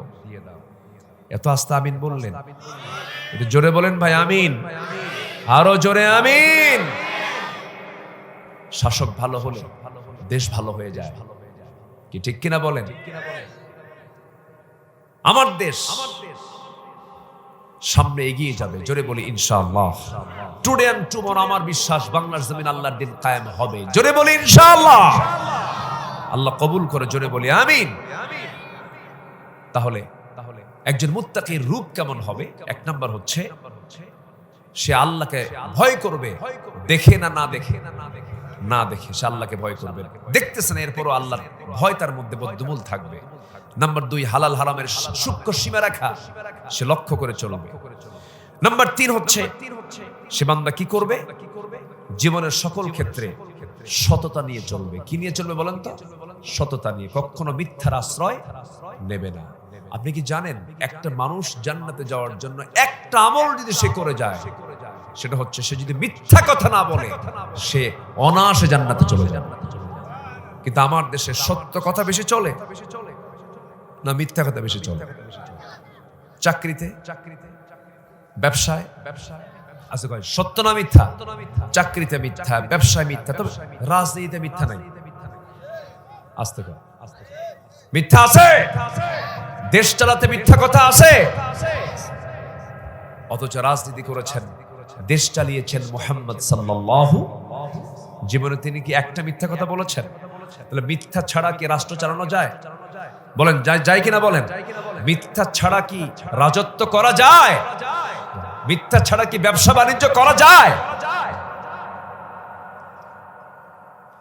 আল্লাহ রাব্বুল আলামিন বলেন, ইয়া আইয়ুহাল্লাযীনা আমানু ইত্তাকুল্লাহা ওয়া কুলু কাওলান সাদীদা ইউসলিহ লাকুম আ'মালাকুম ওয়া ইয়াগফির লাকুম যুনুবাকুম ওয়া মান ইউতি'ইল্লাহা ওয়া রাসূলাহু ফাকাদ ফাযা ফাওজান আযীমা। জোরে বলুন আল্লাহু আকবার। ঈমানদাররা, তোমরা আমি আল্লাহ আমাকে ভয় করো এবং সোজা সাপটা কথা বলো। এবং তুমি যদি সোজা সাপটা কথা বলতে পারো তাহলে কি করব? তোমার জীবনের সমস্ত ভুল আমলগুলোকে আমি আল্লাহ ঠিক করে দেব। তোমার জীবনের সমস্ত গুনাহগুলো মাফ করে সম্মানজনক জায়গা আমি তোমাকে দিয়ে দেব। জোরে বলুন সুবহানাল্লাহ। আমার বন্ধুগণ, কখনো হারামের সঙ্গে আপোষ করা যাবে না। এরপরে নাম্বার 4 হলো অন্যায়ের ব্যাপারে আপোষহীন আমরা হব। অন্যায়কে আমরা কেউ সমর্থন দেব না। আল্লাহ রাব্বুল আলামিন বলছেন, ওয়ালা তারকানু ইলাল্লাযীনা যালামু ফাতামাসসাকুমুন নার ওয়ামা লাকুম মিন দুনিল্লাহি মিন আউলিয়া সুম্মা লা তুনসারুন। জোরে বলুন আল্লাহু আকবার। মান ইবনে জাদিয়া নামে একজন ব্যক্তি সাইয়েদনা ওমর ফারুকের শাসনামলে রাষ্ট্রের একটা সিল মোহর চুরি করে। কি মোহর চুরি করে? সিল মোহর চুরি করে বহু টাকা তসরুফ করে নেয়। বহু টাকা সে চুরি করে নেয়। পরবর্তীতে ধরা পড়ার সঙ্গে সঙ্গে ওমর ফারুক বললেন, কোনো কথা নাই, মান ইবনে জাদিয়াকে আমি নিজে 100 বেত্রাঘাত করব। এই কথা বলার সঙ্গে সঙ্গে চোরদের পক্ষেও কিছু লোক থাকে কিনা বলেন? ওই চোরের পক্ষে 3 জন লোক বের হইছে। ওমর ফারুক বলেন, কারা কারা? ওই তিনটাকে ধর, ওই তিনটাকে 100 করে মার। কি কথা বোঝেন নাই? ওই তিনটাকে কি 100 করে বেত্রাঘাত কর। অন্যের ক্ষেত্রে, অন্যের ব্যাপারে কোনো আপোষ চলবে? অন্যের ব্যাপারে আপোষহীনতা মুত্তাকিদের অন্যতম একটা গুণাবলী। এটা অন্যায় দেখা মাত্র সেখানে কোনো শিথিলতা প্রদর্শন করা যাবে না। নাম্বার 5 হলো একজন মুত্তাকির রূপ কেমন হবে? সর্বোচ্চ পদে থেকেও মানুষের প্রতি সে রহম দিল হবে এবং রবের প্রতি বিগলিত হৃদয়ে তাকওয়ার প্রকৃত একটা প্রতিফলন এটা। যে ব্যক্তি মুত্তাকি হবে সে যত বড় পদ পাক না কেন, সে এমপি হোক না মন্ত্রী হোক না কেন, আগেও যা ছিল মন্ত্রী হওয়ার পরেও কি তাই একই থাকবে। হ্যাঁ জি ঠিক আছে, মাশাআল্লাহ, আমি শুনেছি, কিন্তু আপনার আওয়াজটা আমার কানে আসছে। এমপি হওয়ার আগেও যা, এমপি হওয়ার পরেও তাই, তার মধ্যে তেমন কোনো চেঞ্জ হবে না। বরঞ্চ মানে ক্ষমতা পাওয়ার আগে যা ছিল পরে আরো তার অবস্থা খারাপ এমন হবে। যেরকম সাইয়েদনা ওমর ফারুক রাদিয়াল্লাহু তাআলা আনহু খেলাফতের দায়িত্ব পাওয়ার পর উনি শুকায়া যাচ্ছে। বলা হলো, আপনি শুকাচ্ছেন কেন? উনি কেঁদে কেঁদে বললেন, তোমরা আমাকে যে দায়িত্বটা দিয়েছ এই দায়িত্ব আমাকে স্বাস্থ্যহীন করে তুলেছে। কারণ আগে তো রাতের বেলা ঘুমাতাম, দায়িত্ব পাওয়ার পর থেকে নিয়ে আজ পর্যন্ত কোন রাত আমার পিঠটা আমার বিছনার সঙ্গে আমি লাগাতে দিতে পারি নাই। রাতের আধারে চলতেন তিনি। কোন এক রাতের আধারে তিনি খুঁজতে একটা গ্রামের মধ্যে ঢুকে গেলেন, প্রত্যন্ত অঞ্চলের মধ্যে ঢুকে। সেদিন সাইয়েদনা আলী তার সঙ্গে ছিলেন। আলী রাদিয়াল্লাহু তার সঙ্গে নিয়ে তিনি সফরে বের হয়েছেন। এক মহিলাকে দেখতে পেলেন, ছোট্ট একটা কুঁড়ে ঘরের মধ্যে আছে। গিয়ে বললেন, মা আপনি কেমন আছেন? খুব একটা ভালো নাই। কেন, কি হয়েছে? ওমর আমাকে দেখতে আসে না, ওমর কোনো খোঁজ খবর রাখে না, খলিফাতুল মুসলিমিন আমার কোনো খোঁজ খবর রাখে না। ওমরে ফারুক নিজের পরিচয় গোপন করে বলছেন, বুড়িমা শুনুন, এত দূরে কি ওমর আসতে পারে নাকি? এবার বুড়িমা বলতেছে, এত দূর যদি মনে হয় খলিফা হওয়ার দরকার কি ছিল? কি কথা কি বুঝতেছে? খলিফা হওয়ার দরকার ছিল? ওমরে ফারুক কেঁদে ফেললেন, চোখের পানি টপ টপ করে পড়তেছে। হারে তাই তো, আমি তো ধরা খেয়ে গেলাম। সঙ্গে সঙ্গে এবার তিনি বলছেন, বুড়িমা আপনার কি সমস্যা আপনি বলুন, আপনার সমাধানটা করে দেব। শর্ত হলো ওমরের বিরুদ্ধে যে আপনার যে অভিযোগ, সে অভিযোগটা তুলে নিতে হবে, অভিযোগটা রাখা যাবে না। আপনি কি চান? আমি আপনাকে 25 দিনার দেব। আচ্ছা ঠিক আছে, 25 দিনার দিলে পরে কোনো অভিযোগ নাই। কি কথা বুঝতেছেন কি? বুড়ি মানুষ। এবার তিনি ডাকতেছেন, আলী এইদিকে আসো। এবার আলীর মুখ থেকে হঠাৎ করে বের হয়ে গেছে, খলিফাতুল মুসলিমিন আমি আসতেছি। খলিফাতুল মুসলিমিন শোনার সঙ্গে সঙ্গে বুড়ি মহিলা জিব্বায় কামড় মারছে, এটাই তো ওমর। কি কথা কি বুঝতেছেন? বুড়ি মহিলা এবার থরথর করে কাঁপে। এবার তিনি বলছেন, বুড়িমা আপনি কাঁদেন কেন?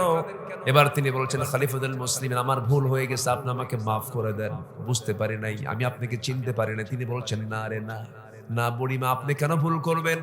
দোষ তো সম্পূর্ণ আমার, আপনি আমাকে লিখিত করে দেন। ইতিহাস বলছে তিনি তার নিজের গায়ের জামা ছিঁড়ে সেই কাপড়ের উপরে তিনি লিখে নিলেন। সেই লেখা অংশটুকুর মধ্যে ছিল হলো, ওমরের বিরুদ্ধে আমার কোনো অভিযোগ নাই। এই চিঠিটা নিয়ে বাড়িতে চলে আসলেন, সন্তানদেরকে ওসিয়ত করলেন, শোনো যেদিন ওমর দুনিয়া থেকে বিদায় নেবে, কাফনের কাপড়ের সঙ্গে লেখাটুকু দিয়ে দিবে, আমি আল্লাহকে গিয়ে কিয়ামতের দিন দেখায় দেব। জোরে বলেন সুবহানাল্লাহ। সর্বোচ্চ পদে থেকেও মানুষের প্রতি তার রহম দিল ঠিক থেকে যাবে, আগের যা ছিল সেরকমই থেকে যাবে, তার কোনো চেঞ্জ হবে না। আমার বন্ধুগণ, প্রথম খলিফা আবু বকর সিদ্দিক রাদিয়াল্লাহু তাআলা আনহু যখন তিনি খলিফার দায়িত্ব যখন গ্রহণ করলেন, তার আগে থেকে তিনি একজন মহিলার তিনি খেদমত করতেন, বৃদ্ধা নারী। কেমন বৃদ্ধা? চোখে দেখেন না, স্বামী নাই, ওইদিকে সন্তানাদি কেউ নাই, কিন্তু তার ঘরের সঙ্গে ঘর, তাকে দেখার মতো কেউ নাই। প্রত্যেক দিন তিনি তার ঘরের মধ্যে ঢুকতেন, কাপড় চোপড়গুলো ধুয়ে দিতেন, তাকে রান্না বান্না করে দিতেন, খাবারগুলো ধুয়ে দিয়ে আসতেন। কিন্তু আবু বকর সিদ্দিক যখন খলিফা হয়ে গেলেন, বুড়ির কান্না দেখে কে? বুড়ি কান্দে আর কয়, আহারে আবু বকর তো খলিফা হয়ে গেছে, আমার খেদমতটা আর করবে কে? খেদমত করার তো লোক নাই। কিন্তু খলিফা হওয়ার পরও তিনি চলে গেলেন, দরজায় নক করে ভিতরে ঢুকে বলছেন, বুড়িমা আপনি কান্দেন কেন? আমার এই দায়িত্ব আপনার দায়িত্ব কখনো কমাতে দেবে না। আমি খলিফা হয়েছি তো কি হয়েছে, কিন্তু আপনার খেদমতে চুল পরিমাণ কোনো ভাটা পড়বে না। জোরে বলেন সুবহানাল্লাহ। আমি আপনার খেদমত করে যাব। টানা 2 বছর খেলাফতের দায়িত্বের পাশাপাশি তিনি ওই বুড়ির খেদমতটাও করে গেলেন। তিনি ইন্তেকাল করেছেন, বুড়িমা জানেন না, বুড়ি মহিলা জানেন না। দ্বিতীয় খলিফা ওমর ফারুক খেলাফতের আসনে তিনি বসে গেছেন। তিনি জানতেন যে ওই বুড়ি মহিলার পাশে কেউ নাই, তিনি এবার খেদমত করার জন্য দ্বিতীয় খলিফা তার ঘরের মধ্যে চলে গেলেন। ঘরের মধ্যে ঢুকে সমস্ত কাজ কারবার গুলো করলেন। এদিকে বুড়ি মহিলা জানেন না যে প্রথম খলিফা আবু বকর দুনিয়া থেকে বিদায় নিয়েছেন। সমস্ত কাজগুলো কমপ্লিট করে ঘর থেকে তিনি বের হয়েছেন। এবার বুড়িমা তিনি ঘরের মধ্যে বসে তিনি খাবার খাওয়া শুরু করেছেন। কিছু ধোয়া খেজুর সামনে রেখে দিয়েছেন ওমর ফারুক। সেই খেজুরগুলো তিনি হাতের মধ্যে নিয়ে যখন মুখে নিয়েছেন, একটা কামড় মেরেছেন, দেখা যায় দাঁতের নিচে সেই খেজুরের বিচিটা আটকে গেল। সঙ্গে সঙ্গে তিনি বলছেন, ইন্না লিল্লাহ, বুঝতে পেরেছি আমার আসল খাদেম আবু বকর দুনিয়াতে নাই, মারা গেছে। কারণ আমার আবু বকর যখন আমার ঘরে যখন খেদমত করতে আসতো, সে খেজুরটা শুধু ধুয়ে দিত না, আমার যেন বুড়া দাঁতে যেন কষ্ট না হয়, সেই জন্য প্রত্যেকটি খেজুর থেকে সে বিচিগুলো সরায় আমার খেজুর সামনে রেখে দিত। সুবহানাল্লাহ বলবেন। এই জন্য 1 নাম্বার আবু বকর না 1 নাম্বার ওমর? বলেন কি? তার খেদমত কয় নাম্বার? তার খেদমত 1 নাম্বার। আমার বন্ধুগণ, রাতের আধারে তিনি খালি পায়ে হাঁটতেছেন। সাইয়েদনা আবু বকর সিদ্দিক রাদিয়াল্লাহু তাআলা আনহু ওমর ফারুক এটা দেখে বলছেন, আমিরুল মুমিনিন, রাতের আধারে আপনি পাথরের রাস্তায় আপনি কেন খালি পায়ে হাঁটেন? পাথরের আঘাতে আপনার পা ফিঙ্কি দিয়ে রক্ত বের হয়ে যাবে, আপনি আহত হয়ে যাবেন, জুতা পায়ে হাঁটেন না কেন? এবার তিনি বলছেন, ওমর রে, খালি পায়ে হাঁটার কারণ হলো, কারণ রাতের আধারে যদি এই গভীর রাত্রিতে যদি আমি জুতা পায়ে হাঁটতে যাই, আমার জুতার তলার সাথে যখন পাথরের যখন একটা আঘাত হবে, একটা শব্দ হবে, এই শব্দেই গভীর নিশি রাত্রে, গভীর রাত্রিতে এই আওয়াজটা যদি কোনো নাগরিকের কানে গিয়ে ঘুমটা যদি ভেঙে যায়, আরামের ঘুম যদি ভেঙে যায়, কিয়ামতের দিন আমি আবু বকরের জন্য আমার আসামির কাঠগড়ায় দাঁড়িয়ে আল্লাহর সামনে জবাবদিহি করতে হবে। সুবহানাল্লাহ বলবেন না? জোরে করুন সুবহানাল্লাহ। আমার বন্ধুগণ, নাম্বার 6 হলো অন্যের সম্পদ এবং হক লঙ্ঘন থেকে নিজেকে মুক্ত রাখা তাকওয়ার গুরুত্বপূর্ণ একটা দিক। যারা মুত্তাকি হবে তাদের রূপ হবে সে অন্যর কারো হক নষ্ট করবে না, যার যা হক সে আদায় করে ফেলবে। ইন্নাল্লাহা ইয়া'মুরুকুম আন তু'আদ্দুল আমানাতি ইলা আহলিহা ওয়া ইযা হাকামতুম বাইনান নাসি আন তাহকুমু বিল আদল ইন্নাল্লাহা নি'ম্মা ইয়া'ইযুকুম বিহি।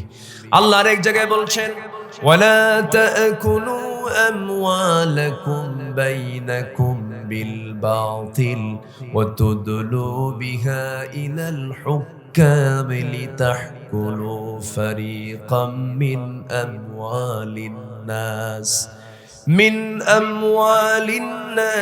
বিল ইসমি ওয়া আনতুম তা'লামুন। জোরে বলুন আল্লাহু আকবার।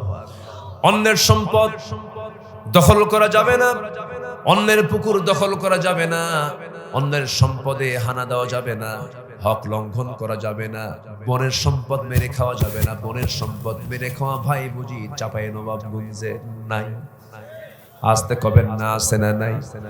বনকে সম্পদ দেয় না, কত ধান্দাবাজি করে, চলে যায় ওমরা করতে, বন পাবে 1 কোটি টাকার জায়গা, ভাই চলে গেছে ওমরা করতে, ওমরার টাকা পাইছে হলো বনের জমি, বনের জমিতে ধানগুলো বিক্রি করে ওই টাকা দিয়ে গেছে ওমরা করতে। দেখছেন? ওমরা কইরা ফেরার পথে বনের জন্য একটা চেন নিয়ে আসছে, 3 লাখ টাকা খরচ করে নিয়ে আসছে, আজোয়া খেজুর নিয়ে আসছে, কিছু জমজম পানি। দেশে ফেরার সঙ্গে সঙ্গে কাঁদা কাঁদা কণ্ঠে ফোন দিয়ে বলে, বোন তাড়াতাড়ি আসো, আমার বাড়িতে আসো, তোমার জন্য অনেক কিছু নিয়ে আসছে, তোমার জন্য দোয়া করছি মক্কা মদিনায়। বোনটা ভাইয়ের মহব্বতে দৌড়ায় দৌড়ায় চলে আসছে, বোন আমার ভাই আমার ওমরা করে আসছে, পাশে বসায় বলে, বোন তোমার জন্য এই জাজোয়া খেজুর খাওয়া, রোগ সেরে যাবে, জমজম পানি আনছে, এটা খাওয়া, রোগ সেরে যাবে। বোন মাথাটা নিচু করো, তোমাকে গলায় চেনটা পড়ায় দিই। বোন সোনার মদিনা থেকে তোমার জন্য আমি সোনার চেন একটা আনছি, খুশি হয়েছো নাকি? বোন কয় খুব খুশি। এবার বলতেছে, বোন আমার মক্কায় কাবার দরজা ধরে তোমার জন্য দোয়া করছি, তোমার ছেলে মেয়ের জন্য দোয়া করেছি, তোমার অসুস্থতার জন্য দোয়া করেছি। বোন দারুণ খুশি। কিছুক্ষণ পর আস্তে করে দম ধরে থেমে গিয়ে এবার বোনকে পাশে বসায় বলে, বোন একটা কথা বলি কি, রাগ কিন্তু করা যাবে না, কি অংশ নিলে কিন্তু ধ্বংস হয়। অংশ নিলে কি হয়? ধ্বংস হয়। দেখছেন কত বড় বদমাইশ সেটা? আছে কি না? আসতে কবে না, আছে না নাই? এগুলো করবেন, সব শেষ, সব ধ্বংস হয়ে যাবে, কোনো হক নষ্ট করা যাবে না। এতিম ভাইটা মারা গেছে, ভাতিজা আছে, আপনার যে সম্পদ ভাতিজার সেই পরিমাণ সম্পদ। আপনার জমির দাম যতটুকু, আপনার জমির ভ্যালুয়েশন যতটুকু, আপনার ভাতিজার জমির ভ্যালুয়েশনও ততটুকু হতে হবে। কিন্তু ভাতিজাকে গ্রামের জমি বুঝায়া দিয়া চাচা পৌরসভার জমি বুঝে নেয়, এমন বাটপাট চাচা আছে না? আসতে বলবেন না, আছে না নাই? এগুলো করা যাবে না। আমার আজকের এই আলোচনায় অনেকে খুশি হবে না, কিচ্ছু করার নাই ভাই, আমাকে হক কথা বলতেই হবে তো, ঠিক কিনা বলেন? যারা পরহেজগার মানুষ তারা কখনো এগুলো হক লঙ্ঘন করবে না, বরং যে ডেকে বলবে, আমার জান্নাত ঠেকাইস না, নিয়ে যা, আমার জান্নাত আটকা নিস না, নিয়ে যা, এগুলো আমার জন্য জাহান্নামের কারণ, নিয়ে যাও। আমি এগুলো রাখতে চাই না। এমন কি বাপ মারা গেছে, বাবার ঘাড়ের গামছা বলতে হবে ভাইকে, তুই আমার এক ভাই, আমি তোর এক ভাই, 2 ভাই, গামছা তো একটা, গামছা ভাগ কর, গামছা ছিঁড়ে 2 ভাগ কর, তুই অর্ধেক নে, আমি অর্ধেক। কি আমার কথা বুঝতেছেন? এটা আমি জাস্ট এক্সাম্পল। এরকম করে সমান করো, আকিমুল ওয়াজনা বিল কিসত ওয়ালা তুকসিরুল মিজান, ওজনকে সঠিক করো, তোমার জান্নাত তোমার জন্য সঠিক হয়ে যাবে। আল্লাহু আকবার। নাম্বার 7 হলো সকল ক্ষেত্রে, জীবনের সকল ক্ষেত্রে রাসূলকে ভালোবাসতে হবে, সবচেয়ে কম না সবচেয়ে বেশি, সবচেয়ে বেশি, সকল ক্ষেত্রে। আল্লাহ বোঝার তৌফিক দান করুন, জোরে বলি আল্লাহুম্মা আমিন। হাবিব বিন যায়েদ নামে একজন সাহাবী, মুসাইলামাতুল কাজ্জাব নবীর জীবদ্দশায় সে নবুয়তের দাবি করেছিল, ভণ্ড নবী। তো গ্রেফতার করে এই সাহাবীকে নিয়ে যাওয়ার পর মুসাইলামা তাকে জোরপূর্বক বলতেছে, তুই আমাকে নবী হিসেবে না মানবি, তোকে টুকরো টুকরো করে দুনিয়া থেকে বিদায় করব। হাবিব বিন যায়েদ বললেন, আমি টুকরো টুকরো হয়ে যাব, কিন্তু তোকে রাসূল মানব না। আল্লাহু আকবার বলে, কি নবীর প্রতি মুহাব্বত। ইতিহাস বলে ওই মুসাইলামাতুল কাজ্জাবের চোখের সামনে হাবিব বিন যায়েদ নামক সেই সাহাবীর হাত কাটা হলো, বাম হাত কাটা হলো, ডান পা বাম পা কাটা হলো, 4টা হাত পা যখন কেটে ফেলা হলো, এবার বলা হলো এখনো বাঁচার সুযোগ আছে, হাবিব কি করবি বল। হাবিব বিন যায়েদ বলছেন, নাকের মধ্যে আমি জান্নাতের ঘ্রাণ পেতেছি। শাহাদাত বরণ করলেন হাবিব বিন যায়েদ নবীর মোহাব্বতে। ওই দেখি এই সংবাদ যখন নবীর কাছে চলে গেছে, নবীজি তার মার কাছে সংবাদটা দিয়েছেন। মা খুশিতে বাগবাগ হয়ে বলছেন, লিহাদাল ইয়াউমি আরদাআতহু, আল্লাহর শুকরিয়া আদায় করতেছি এই দিনটার জন্য আমি আমার সন্তানকে আমি প্রসব করেছিলাম। যেরকম সুবহানাল্লাহ, আমি তার মা, শহীদের মা হওয়ার গৌরব অর্জন করতে পেরেছি, আলহামদুলিল্লাহ। সম্মানিত ভাইরা, সর্বশেষ আমি লম্বার করতে চাই না, একজন মুত্তাকির রূপরেখা আরেকটা হতে হবে, সেটা হলো দ্বীনের পথে জিহাদের তামান্না রাখতে হবে। এই তামান্না যার মধ্যে থাকবে সে হচ্ছে একজন খাঁটি মুত্তাকি। আলহামদুলিল্লাহ বলেন। নামাজি নামাজ পড়তে পারে, মুনাফিক নামাজ পড়তে পারে, মুনাফিক রোজাও রাখতে পারে, মুনাফিক হজও করতে পারে, কিন্তু মুনাফিক কিন্তু মাঠে ময়দানে জিহাদে নামতে পারে না। আজ তখন কেন? দিন কায়েমের জন্য, বাংলাদেশের এই বাংলার জমিনে দিন কায়েমের জন্য প্রয়োজনে মাঠে নেমে দিন কায়েমের আন্দোলনে শরীক হতে গিয়ে যদি জান মাল দিতে হয়, সবাইকে রাজি আছেন? রাজি আছেন কারা কারা? হাত উঁচু করে দেখান মুসলমান।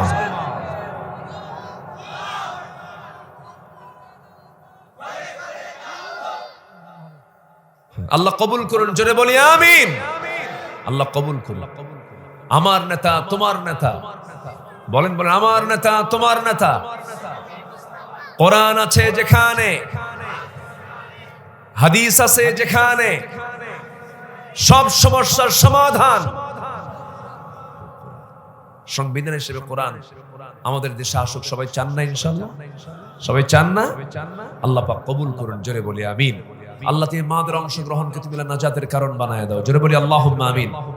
মারা অনেক এসেছেন, মেহেরবানি করে আমি তাদের প্রতি যেটা আমার আরজ, সেটা হচ্ছে মেহেরবানি করে আজকের এই প্রযুক্তির দুনিয়াতে অনলাইনের মিসইউজে যেন আপনার চরিত্র ধ্বংস না হয়। মেহেরবানি করে অপসংস্কৃতির আগ্রাসন থেকে নিজেকে বাঁচার চেষ্টা করতে হবে। পর্দাহীনতার পরিবেশ থেকে নিজের জীবনকে পরহেজ রাখতে হবে। আল্লাহ তুমি মা বোনদেরকে বোঝার তৌফিক দিয়ে দাও। যে সবাই একটু নামাজের মতো করে বসি, তাশাহুদের সূরতে বসি, আমরা আল্লাহর কাছে চাইবো। আমরা চাইবো কার কাছে? আল্লাহর কাছে। নামাজের মতো করে বসে আমার মা বোন যারা আছেন আমরা সবাই দোয়ায় শামিল হয়ে যাবো ইনশাআল্লাহ। জি, অনেকেই দোয়া চেয়েছেন। আশপাশে অনেক মাইয়াত শুয়ে আছেন, অনেক মাইয়াত শুয়ে আছেন, তাদের রূহের মাগফিরাত আমরা কামনা করি। কবরবাসীদের জন্য দোয়া হবে। সবাই বলে সুবহানাকাল্লাহুম্মা ওয়া বিহামদিকা আশহাদু আল্লা ইলাহা ইল্লা আনতা আস্তাগফিরুকা ওয়া আতুবু ইলাইকা। চিৎকার মেরে বলি, ইয়া আল্লাহ, আমার জীবনে সাগীরা কবীরা, ছোট বড় সব গুনাহ তুমি আল্লাহ মাফ করে দাও। জোরে বলুন ইয়া রাব্বাল আলামিন, আর জোরে বলুন ইয়া রাব্বাল আলামিন। আসুন আমরা আল্লাহর কাছে চাবো, আল্লাহর কাছে প্রার্থনা করব। সবার ফজর নামাজ হবে তো? ফজর পড়বেন কারা কারা? একটু হাত তুলে দেখেন তো দেখি, ফজর পড়বেন কারা কারা? ফজর যেন কাজা না হয়, নামাজকে আমরা কন্টিনিউ করব। সবাই নামাজ পড়তে রাজি আছে তো ইনশাআল্লাহ? আল্লাহ কবুল করুন, জোরে বলি আমিন। এলোকে কবর ধারে আধার চিড়ে চিনিস না কি রে ওকে ও মা আমেনার কোল জোড়ে চাঁদ জানিস না কি রে এলোকে কবর ধারে আধার চিড়ে চিনিস না কি রে ওকে ও মা আমেনার কোল জোড়ে চাঁদ জানিস না কি রে মুতালিব আজকে কেন বেহুশ হেন বক্ষে খুশির বান বেদনার সুপ্ত ক্ষতে হাত বোলাতে কারে আগমন সাহারার হৃদয় ভরা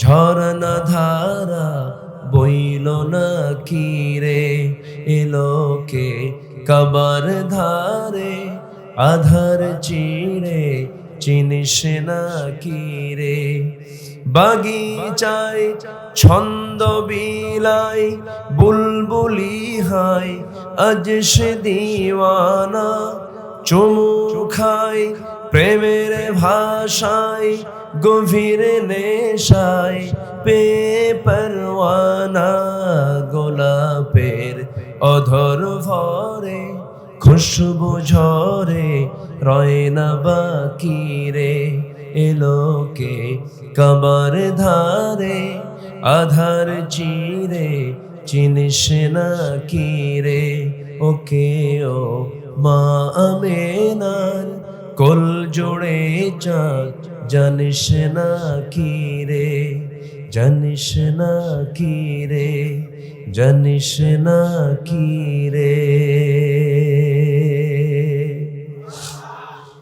কে সেই লোকটা কে মুহাম্মদ সাল্লাল্লাহু আলাইহি ওয়াসাল্লাম